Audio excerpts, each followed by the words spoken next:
conversation, and boy, did Saquon Barkley do it right. You go to a new team, you say you want to win a championship, you break some records along the way. That's what he did this season. But he wasn't the only team, or the only player, I should say, with a team in his first year and be successful. We saw Sam Darnold mostly be good with the Vikings up in Minnesota. Josh Jacobs had a renaissance up there for the Packers. And, of course, how could we forget what Derrick Henry and Lamar Jackson did up there in Baltimore this season?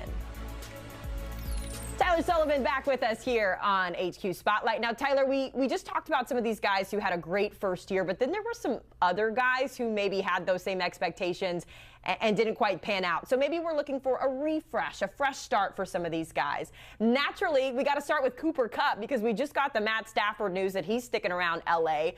Cooper was very honest when the season ended in saying the team's going to trade me. This is kind of it in L.A. I'm wondering, though, Tyler, is there a world where maybe now that his bestie Matt Stafford is sticking around, we can figure out a way to keep him? Or do you think it's time for these two teams, these two parties, I should say, to part ways? Yeah, I don't think it's out of the realm of possibility that Cooper Kupp does stay in Los Angeles. Like, it does feel like the Cooper Kupp news kind of popped off the Matthew Stafford frustration and him possibly looking at another team. Obviously, as we just talked about, he's going back to Los Angeles. Maybe part of those talks was to say, hey, listen, I'll come back, but keep my guy. You know, I want to keep Cooper Kupp involved. As much as I love Puka Nacua, I want to keep Cooper Kupp. But ultimately, the team did say prior to all the Matthew Stafford stuff that they were going to move off of Cooper Kupp from financial reasons, maybe phasing out of the offense. It did feel like it was increasingly becoming more Puka Nacua-centric and less so about Cooper Kupp. There were a couple of games there where it felt like he got like 1 target, 0 catches. If you were a fantasy manager, like, where is Cooper Kupp? But ultimately, I do think that if they are going to move off of him, he will have a lot of success and a lot of suitors across the NFL. I think that, you know, the New England Patriots are a team. I'm up here around Boston. That's a team that's certainly been on the radar for Cooper Kupp to pair with Drake May as he develops into year 2. I think that would give him an opportunity to get the lion's share of targets. It would help a young team that is starved for wide receiver help to bolster that room. I think the Washington Commanders are a team that needs another wide receiver opposite of Terry McLaurin. The other one that I've been pointing to is the Cincinnati Bengals. They're a team that knows Cooper Kupp quite well. He won a Super Bowl MVP against them a few years ago. If they ultimately do decide to move off of T. Higgins, and right now it's looking increasingly unlikely that they're going to move off of him, but let's say that they do let him enter free agency, they're going to need another wide receiver, and I think Cooper Kupp would be a fascinating addition to pair with Jamar Chase and put alongside Joe Burrow. You did not mention my Dallas Cowboys, so I'm just going to assume that you forgot that we just didn't have time to get into it. I personally would love to see him opposite of CeeDee Lamb, but a girl can dream, right? Let's get into another wide receiver who, at one point, Tyler, Davante Adams was the dude, right? When he was up in Green Bay, everyone wanted them on their fantasy team, and obviously he's still got the juice, but it just didn't work out for him up there in New Jersey. Another guy as well in Breece Hall, who had really high potential but has since fizzled off. Where are some places where you can see those guys leave, especially since they don't have a quarterback up in the Jets right now?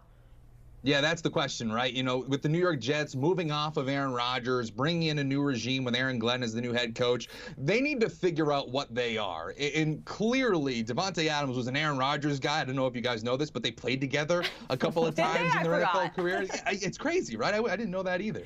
But you'd have to think that wherever Aaron Rodgers goes, that's clearly going to be a team that we pencil in for Davante Adams. Does he follow him, like we were talking about earlier, maybe across the hall at MetLife Stadium to the New York Giants? Does he go down to the New Orleans Saints as a possible pairing with Derek Carr from their days in college, and obviously with the Las Vegas Raiders? There's going to be a bunch of options, I think, for Davante Adams. I referenced the Washington Commanders earlier. I think that would be interesting as well. And as we talk about Breece Hall, and Haley, here you go. What about the Dallas Cowboys for Breece Hall? They clearly need help at running back. One of the worst running games in the NFL last year. Breece Hall is entering the final year of his rookie deal, and the New York Jets have drafted running backs twice last year, Braylon Allen being one of them, really promising big running back, and Breece Hall had a really good 2023 and okay 2024. He actually had 30 fewer touches this season than he did the year before. It's a new regime. did not draft him. Now we're talking about possibly extending him as he goes into a lame duck season. That feels ripe to me for a trade. And if you're the Dallas Cowboys, I know we talk about Ashton Genty at the NFL draft, but we were talking about it a couple of days ago. Maybe you go offensive line there with Martin now retiring, and you trade for a running back, a young running back like Breece Hall. Tyler, it's almost like you opened my diary and you read exactly what my wishes were for the Dallas Cowboys, and that would be to take an offensive line with that 12th pick and then wait for a running back later on. I'm leaning Quinshon Judkins, but Breece Hall is a great option too. So we're right here. We're on the same page. Let's see if we can keep it going here as we talk about the Falcons, because boy, things look really weird right now, much more so than they did a year ago. A year ago, they signed Kirk Cousins to this massive deal. It was the Kyle Pitts renaissance, and now both of those guys kind of find themselves in no man's land. We don't really know what's going to happen with Kirk Cousins, with Michael Penix set to take over. Kyle Pitts has kind of been this guy who we expected to be a generational talent, but just hasn't found his way in Atlanta. So what do you think? Where do we see these two guys finishing their careers? Yeah, Kirk Cousins is going to be interesting because it feels like it's going to play out a little bit longer than I think that Kirk Cousins would like it to be, because you heard from the front office over the last couple of weeks and months that they're kind of okay with possibly him being the backup, which is crazy. But you look at the money there, $65 million to release him, even $38 million to trade him would be a lot to swallow there. But if you have an unhappy backup quarterback, well, then it's just going to make life so much more difficult for Michael Penix. And he's clearly going to be the future at that position. You draft him in the first round, you make the move mid-season off of Kirk Cousins to have him start the year. It's the Michael Penix show in Atlanta. The question is what happens now with Kirk Cousins. I ultimately do think that they trade him. Now the question is, where does he go?